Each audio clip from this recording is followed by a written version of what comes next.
Lose something? What happened? The novelist, Benton Ridgely, was found by the grocery boy this morning, murdered. Been dead at least 24 hours, not longer. .38 caliber weapon wasn't found. Is that all you've got on it? No, got a stack of fingerprints. Be checked out. And these tire tracks, 2 or 3 sets beside Ridgely's. Hey, Fred. You going back in now? Go back in, I don't suppose you tell me what you're doing here. Not at all. Ridgely hired me to find a young man referred to in this blind gossip item. Care to glance at it? What local wealthy novelist would give a bundle to get the torrid details of the comings and goings of his wife in a local Lochinvar half his age? He would have material for a novel that would certainly swell his royalties, but might deflate his ego. We're being very cooperative. I thought it might brighten your day. See, where are you going? You're pressing. Just enough to find out where you're going. Maybe I can find something that will brighten my day.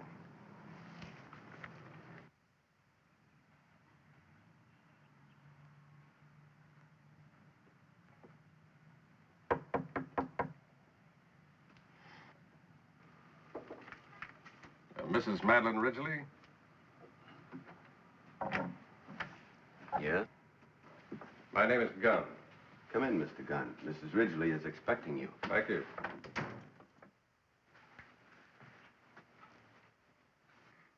Surprised, Mr. Gunn? Agreeably. You had thought I might refuse to see you?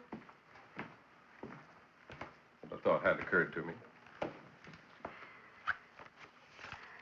Do you recognize your endorsement, Mr. Peter Gunn?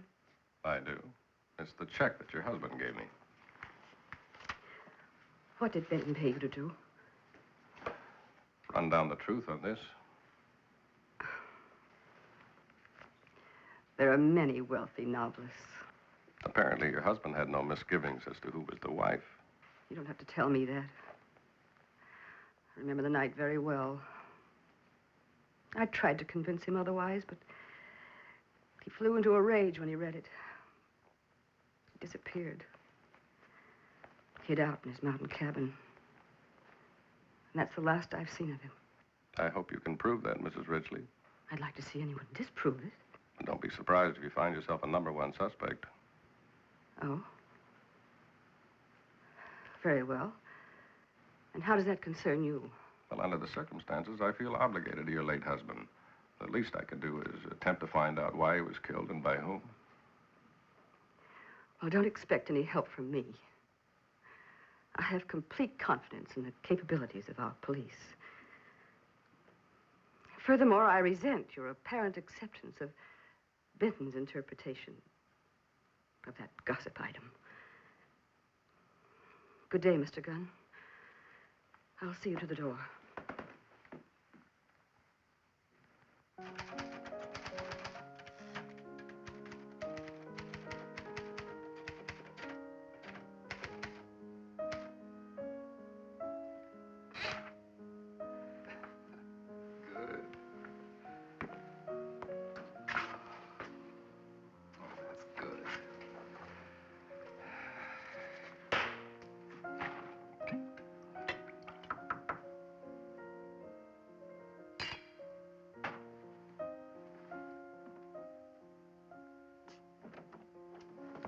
Boris Graham? Yes. My name is Gunn. Peter Gunn. Does the name mean anything to you? Oh, no. No, I can't say that it does. But come in. Drink? No, thank you. Have a chair, then. Thank you.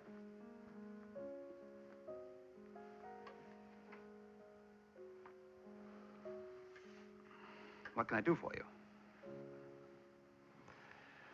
Mr. Graham, murder prompts my visit. Benton Ridgely's. How does his murder concern me? This little innuendo that appeared in your column the day before he was shot. I thought perhaps you could fill in the blank spaces.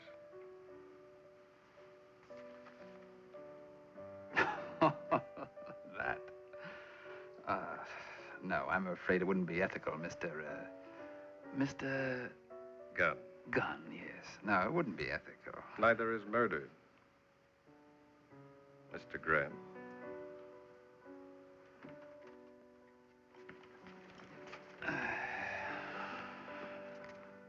Very well. Your assumption is correct. Mrs. Ridgely is the transgressor in question. And who's her playmate? I wasn't sufficiently interested at the time to inquire. I did, however, consider his good fortune. Mrs. Ridgely is a very attractive woman. I noticed. Perhaps a close watch on Mrs. Ridgely would turn him up. Brandy? No, thanks. Mr. Graham, obviously you weren't the bird dog on this little item of gossip. Where did you get your information? Beg your pardon? Who tipped you off on Mrs. Ridgely's activities? I don't think the gentleman would care to have his name divulged. Courtesy of the trade, you know. You keep forgetting what happened to Benton Ridgely. Now, do you prefer to tell me or the police?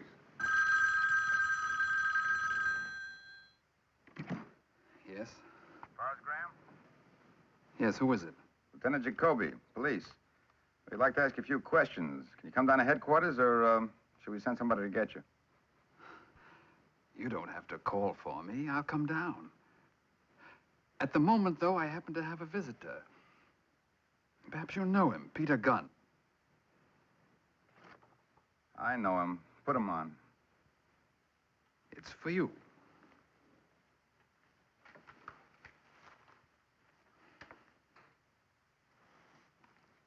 Hello? Pete? Well, of all people, Lieutenant Jacoby. What are you doing there? I thought you were going to be cooperative. You've been a big help. See you around. Now, shall we resume our conversation? The name of your bird dog. I don't know what your game is, but you've worn out your welcome. Now I'm involved with the police, so goodbye. Mr. Gunn.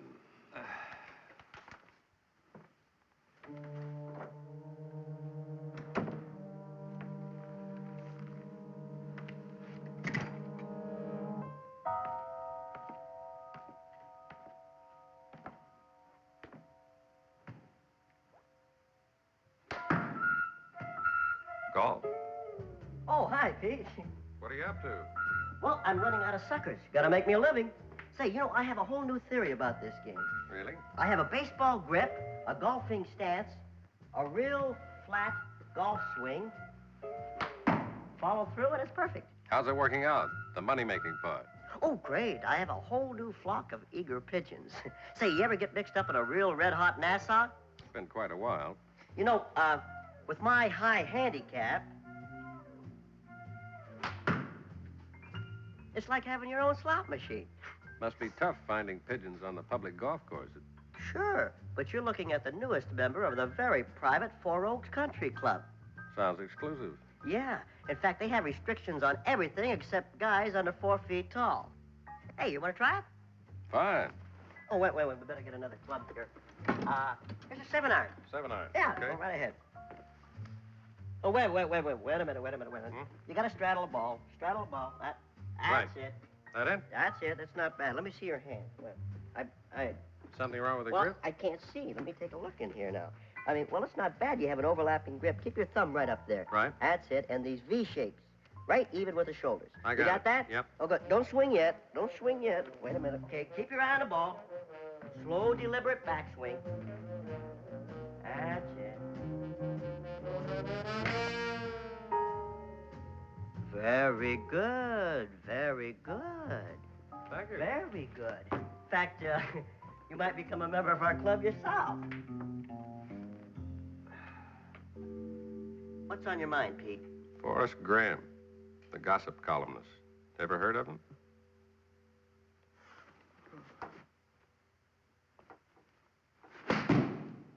Babby. Forrest Graham. Yeah, he's a member of our club. He wanted my autograph. Why? I understand he's got a first-class source of information. Babby. I'm trying to find that source. Well, it may mean something or it may mean nothing, but one of my eager pigeons is a guy named Belasco, Edward Belasco. How does he fit in? Well, I took quite a wad from him the other day, and he endorsed a check to me for $100. Guess whose check it was? Graham's? Graham's.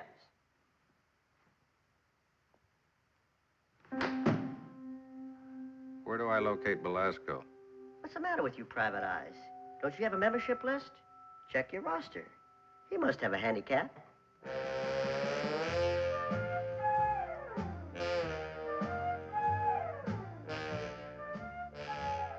Keep your head down, Pete.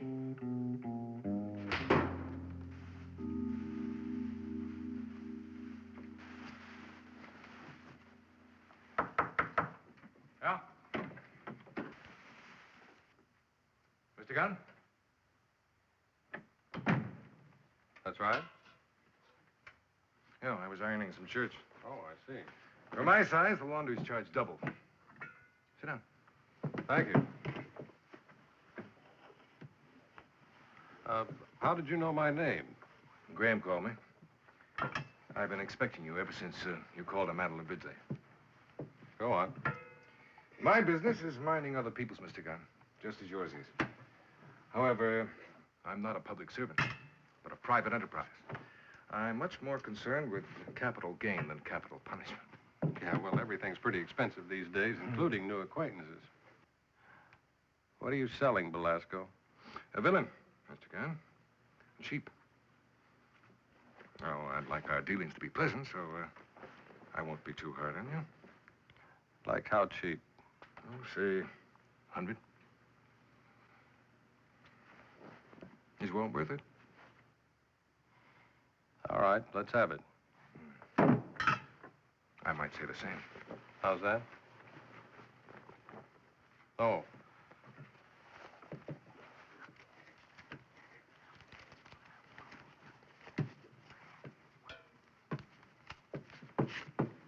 In the inbox.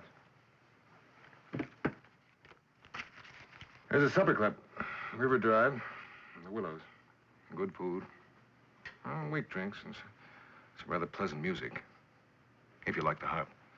Mrs. Ridgely likes the harp. Also the harp player. What's his name? Keith Tucker. Now, if you'll excuse me, I'll go on with my ironing. Oh, of course.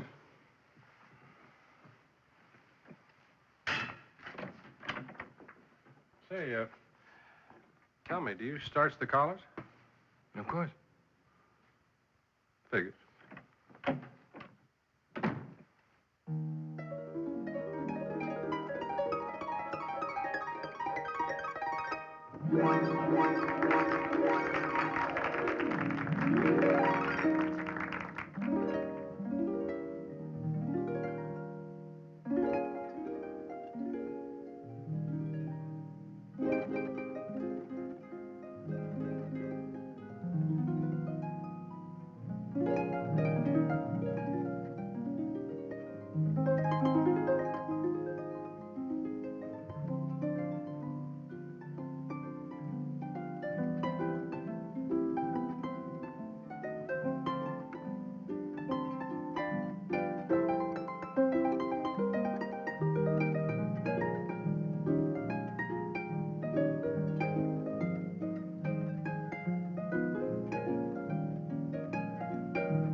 Keith Tucker, Yes, sir.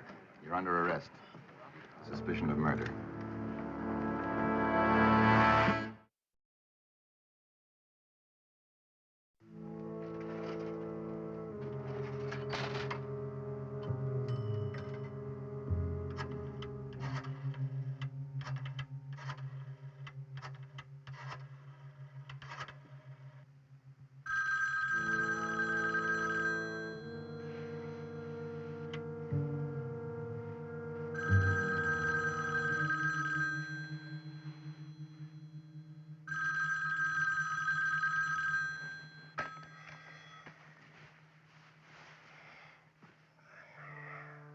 Oh, Eddie Belasco, Mr. Gunn.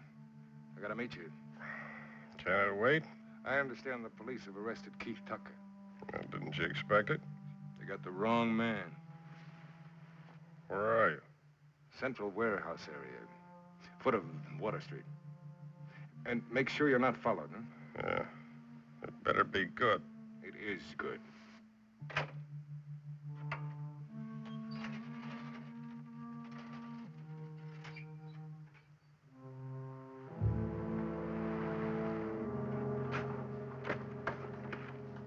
Mr. Gunn, over here.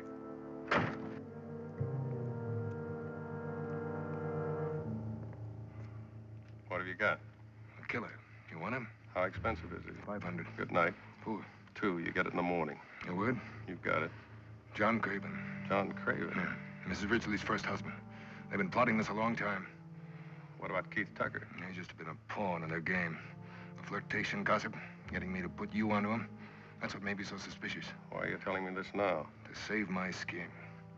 I got greedy. I had to blackmail Craven. He refused, drew a gun, and I had to run for my life. When did this happen? Tonight. That's why I called you. Why I had you meet me here. Mr. Gunn, he's a killer, and he's on the loose. Where can I find him? He's living here.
Mr. Gunn.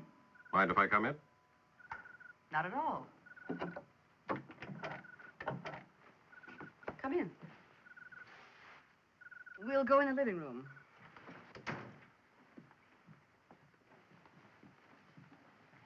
Make yourself comfortable. Thank you.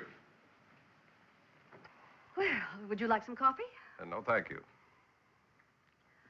Have they found the murder gun yet? Not yet.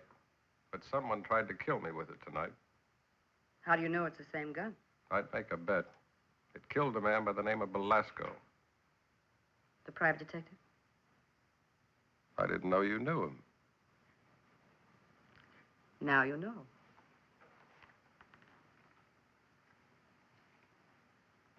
Do you know who killed him?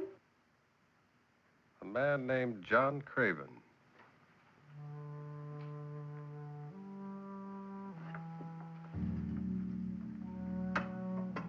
John Craven? Your ex-husband. May I?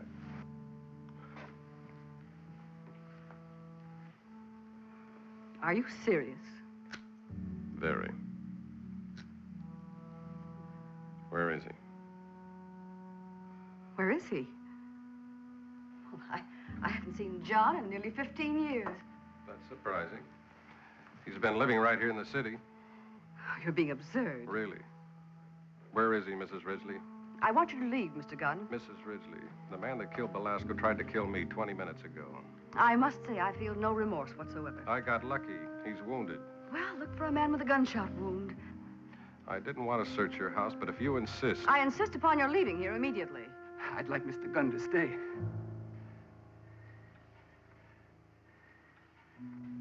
Forrest, you shouldn't be up. Mr. Gunn is too good a shot. Had he discovered me lying down, I'd once again be at a disadvantage. Go get the car, Madeline.